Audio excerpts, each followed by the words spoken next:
हम खन्नापुरवा में रहते हैं। हमारा गांव खन्नापुरवा जंगल के किनारे है।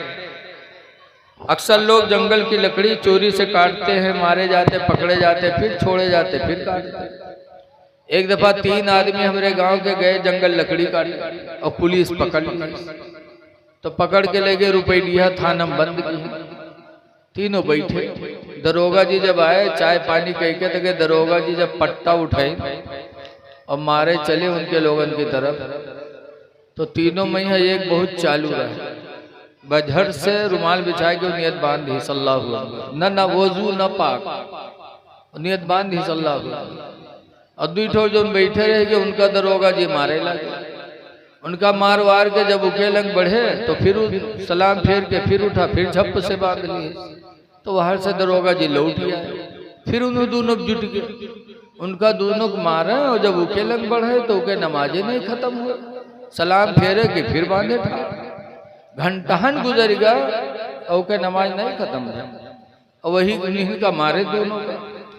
यहाँ तक कि गांव से पैसा बटोर के थाने में पहुंचा। दरोगा जी रुपया पाएंगे तो छोड़ दी। जब तीनों छोड़ी गांव में ही आए तो दोनों का गरिया में कहीं सार कब के नमाज हुई रहा हो। ये सार घंटाहन अल्लाह जाने कौन नमाज पढ़े। थोड़ी देर इका मरती दरोगा जी, तब तक तो हम लोग समुताई लिए, लेकिन अल्लाह जाने कौन नमाज शुरू कर दी। सारा घंटाने के नमाजें नहीं खत्म। एक थाने का दरोगा भी नमाज का एहतराम किया।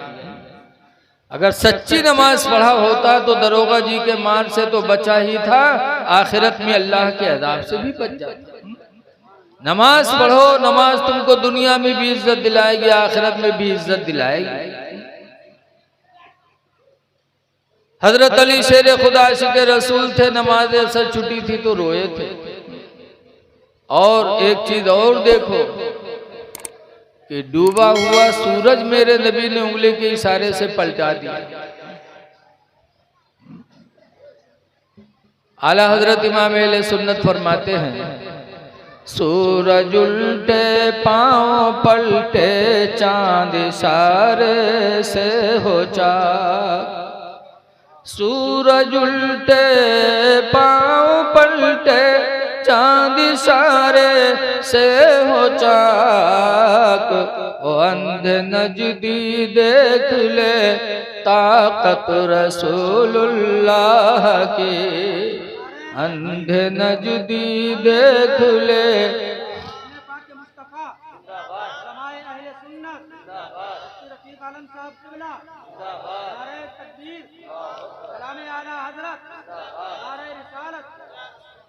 ये सोचना कि वो भी इंसान, हम भी इंसान। सरकार ने डूबे हुए सूरज को पलटाया और आज हम कुछ कर सकते हैं? हम नबी की बराबरी नहीं कर सकते, नबी की औरतों की बराबरी कोई नहीं कर सकता। कुरान करीम में अल्लाह फरमाता, या निसा नबी, ए नबी की बीवियों, लस्तुन्ना काहदिम मिनन निसा, हरगिज हरगिज तुम्हारी तरह दुनिया की कोई औरत नहीं हो सकती। नबी आए थे हमको आपको अच्छी जिंदगी देने के लिए। ऐ लोगों, बोली बोलो तो अच्छी बोली बोलो। कुरान में क़ूलू लिन्नास हुस्ना, ऐ लोगों, लोगों से अच्छी बोलियां बोला करो, अच्छी बोली बोलो। क़ूलू लिन्नास क़ौलन, लोगों से बोलो तो अच्छी बोलियां बोलो। ऐसी बोली न बोलो कि किसी के दिल में ठेस लगे। हजरत अली शेर खुदा कहा करते थे, जरा हाथुस्से नान लहत्तयामो वला यल्तामो मा जरहल लिसानो, कि छुरी का जख्म कहीं लग जाए तो वो ठीक हो जाता। जैसे ऑपरेशन करा के लोग आते हैं, कुछ दिनों के बाद जख्म भर जाता। वला यल्तामो मा जरहल लिसानो, और वो भर नहीं सकता वो जख्म जो जख्म जबान ने किया। जरा तवज्जो दो इधर भाई, क्या हो रहा है यार?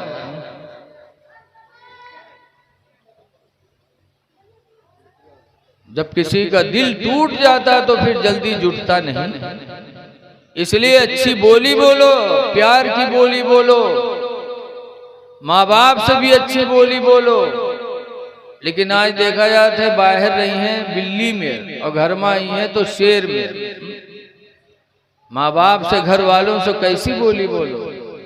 अल्लाह ताला ने कुरान करीम में फरमाया, वक़ुल लहुमा क़ौलन करीमा, ऐ मेरे बंदो माँ बाप से प्यार की बोलियां बोला करो, मीठी बोली बोलो। ऐसी बोली बाप से न बोलो, माँ से न बोलो कि माँ बाप का दिल टूट जाए। हुजूर से पूछा गया था, अल्लाह के रसूल क़यामत के दिन सबसे बेहतर इंसान अल्लाह के नज़दीक कौन होगा?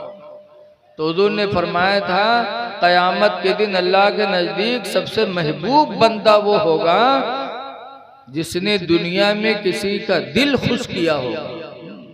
किसी का दिल खुश किया होगा अल्लाह के नज़दीक वो बेहतर होगा। तो 4 दिन की जिंदगी मिली है, इसमें लोगों के दिलों को खुश करने की कोशिश करो। इसीलिए हुजूर से पूछा गया था, अय्युल मुस्लिम खैरुन, अल्लाह के रसूल कौन मुसलमान बेहतर है, सबसे अच्छा मुसलमान कौन है? तो सरकार ने बताया था, मन सलिमल मुस्लिमून मिन लिसानिही व यदिही, कि मुसलमान वो बेहतर है जो दूसरों को अपनी जबान और अपने हाथ से महफूज रखे, न किसी पर हाथ उठाए, न किसी को ऐसी बोली बोले कि दिल पे लग जाए तीर की तरह।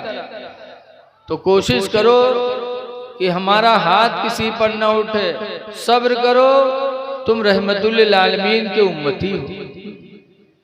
हुजूर ताइफ गए थे, सिर्फ इतना ही कहा था, ला इलाहा इल्लल्लाह, अल्लाह के अलावा कोई इबादत के लायक नहीं।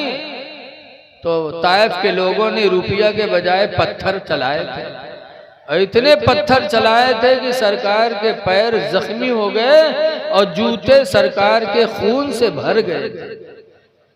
ऐसे मौके पर मेरे नबी ने गाली दिया था ताइफ वालों को, माज़अल्लाह, बद्दुआ की थी? नहीं, मेरे नबी ने ऐसे मौके पर भी ताइफ वालों के लिए दुआ मांगी थी।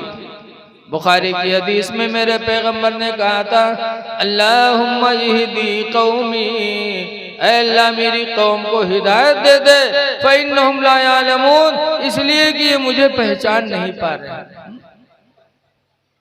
इसीलिए 1400 साल गुजर गए, आज भी कहा जाता है कि सलाम उस पर कि जिसने बादशाही में फ़कीरी की, और सलाम उस पर कि जिसने गालियाँ सुनकर दुआएं दी। ना है जाग लो अफलाक के साए तले, हश्र तक सोना पड़ेगा खाक के साए तले। तो इसलिए मेरे बाद भी आपको सुनना सुनाना रहेगा। बड़े अच्छे अच्छे शायर आए हैं, आप उनके मुंह से अल्लाह और उसके रसूल की मदह सराय मदह सुनेंगे।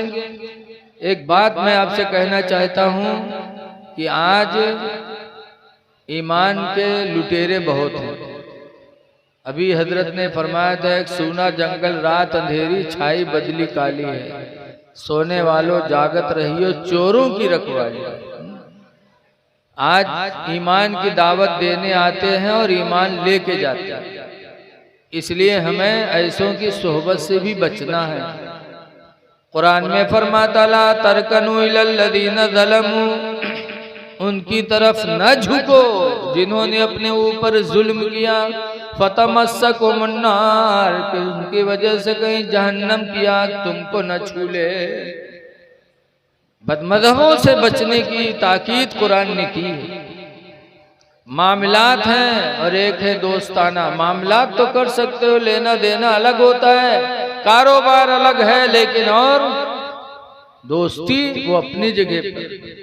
इसलिए ईमान बचे तो समझो हमारी असली पूंजी बच गई। हजरत इमाम आज़म अबू हनीफा रहमतुल्लाह अलैह एक जगह तकरीर कर रहे थे, एक बुढ़िया अपन बकरी लेके, और बकरिया के दाढ़ी के बाल जा मेरा है। तो बुढ़िया कहला कि इमाम आज़म ये बताओ कि तुम्हारी दाढ़ी बढ़िया है कि हमारे बकरी की दाढ़ी बढ़िया है? तो इमाम आज़म ने कहा था, बूढ़ी माँ अगर मैं ईमान पर दुनिया से गया तो मेरी दाढ़ी तुम्हारी बकरी की दाढ़ी से अफजल है, और खुदा न करे अगर मैं बेईमान होकर दुनिया से चला गया तो तुम्हारी बकरी की दाढ़ी मेरी दाढ़ी से अच्छी होगी। पता चला इमाम आदम ने बता दिया कि चाहे दाढ़ी हो चाहे नमाज रोजा हो, सबका दारो मदार ईमान है। अगर ईमान महफूज है तो हमारी इबादतें भी महफूज हैं। इसलिए अपने ईमान को बचाने की कोशिश करो और मसलक अहले सुन्नत व जमात पे कायम व दायम रहो। आज अल्हम्दुलिल्लाह यही मसलक हक है। इस मसलक में हमें लापरवाही नहीं बताई गई। आला हजरत इमाम अहले सुन्नत रज़ियल्लाहु ताला अन्हु की जिंदगी पढ़ोगे तो इंशाअल्लाह ताला हम पर वो चीज वादे हो जाएगी कि आशिक़े रसूल कहते किसे। आशिक़े रसूल वही है जिससे कोई नबी की सुन्नत छूटने न पाए। आज हम दाढ़ी के बाल बनवाएं, दाढ़ी न रखाएं और हम कहें आशिक़े रसूल हैं, तो क्या हम आशिक़े रसूल बन सकते हैं? सहाबा से बड़े हम आशिक नहीं बन सकते, और कोई सहाबी ऐसा नहीं जिसने दाढ़ी बनवाई। हर सहाबी के चेहरे पे दाढ़ी थी। 1,24,000 या 2,24,000 नबी दुनिया में आए, सबके चेहरे पे दाढ़ी थी। इसलिए मुसलमानों अपने चेहरों पे दाढ़ियां रखा करके साबित कर दो कि हम मुसलमान हैं, और दुनिया से जाओ तो मुसलमान बन के जाओ। और ऐ नौजवानों, तुम बुढ़ापे का सहारा न करो कि हम बूढ़े होंगे तब दाढ़ी रखाएंगे, खुदा जाने बुढ़ापा मिले कि न मिले, किस वक्त बुलावा आ जाए। लिखा है दाढ़ी कब्र में रोशनी का सहारा है। जिसके चेहरे पे दाढ़ी होगी उसकी कब्र मुनव्वर होगी। तो अंधेरी कोठरी में रोशनी का इंतजाम कर लो, रहती दुनिया दाढ़ी चेहरे पे रखा लो। लेकिन आज हम लोगों के दिल इतने ढीठ हो गए हैं। एक बुढ़वा रहा, बीमार बहुत हो गए, लड़का उका घेरे बैठे, अब्बा ई बात अब्बा वो बात, इतने में यहाँ बुढ़वा कहा थे भैया रे हम बचबे ना। तो कहीं तब अब्बा, तो बुढ़वा कहते जो हम मर जेबे ना तो हमरे कफन में पुरान कपड़ा दियो नवा न दियो। लड़के कहना अब्बा यूं कहाँ हो सकत है कि हमरे लिए सब कुछ की हो, मर जियो तुम लोग कफन पुरान कपड़ा देवे। गाँव वाले कहा कहीं है अब्बा? तो बुढ़वा कहा थे गाँव वाले चक्कर में पड़ के सारे हमका फंसाए दे रे। कहीं कहा है अब्बा? तो बुढ़वा कहते रे पुरान कपड़ा में लपेट के रखो कब्र में, ताकि जब फरिश्ते हिसाब करें यह देखिए कफन पुरान। तो कहीं तो बहुत पहले मर चुका है, क्या हिसाब होएगा होई छोड़ो। तो छोड़ छाड़ चले जाइए और नवा कफन में रखिए, जुड़ते जुड़ जाइए कि न जुटी है रे। बता ऐसे ऐसे बुढ़वा परे हैं कि जिंदगी भर तो दलाली करबे कि मरे के बाद 420 करे सोचे बैठे। लोगों कब्र बड़ी कठिन जगह है, वहां दलाली नहीं चलेगी। अल्लाह कुरान में फरमाता इन्ना बतशा रब्बिका लशदीद, बेशक तुम्हारे रब की पकड़ बहुत सख्त है। इसलिए चेहरों पे दाढ़ी रखा लो ताकि कब्र में रोशनी का सहारा हो जाए। कब्र वो वहशतनाक जगह है कि आला हजरत इतने बड़े मुजद्दिद फिर भी अपनी नबी की बारगाह में फरियाद करते हैं, या रसूल अल्लाह, खड़े हैं मुनकर नकीर सर पर, न कोई हामी न कोई आवर। खड़े हैं मुनकर नकीर सर पर, न कोई हामी न कोई आवर। और बता दो आकर मेरे पैगंबर के सख्त मुश्किल जवाब में है। बता दो आकर मेरे पैगंबर के सख्त मुश्किल जवाब में है।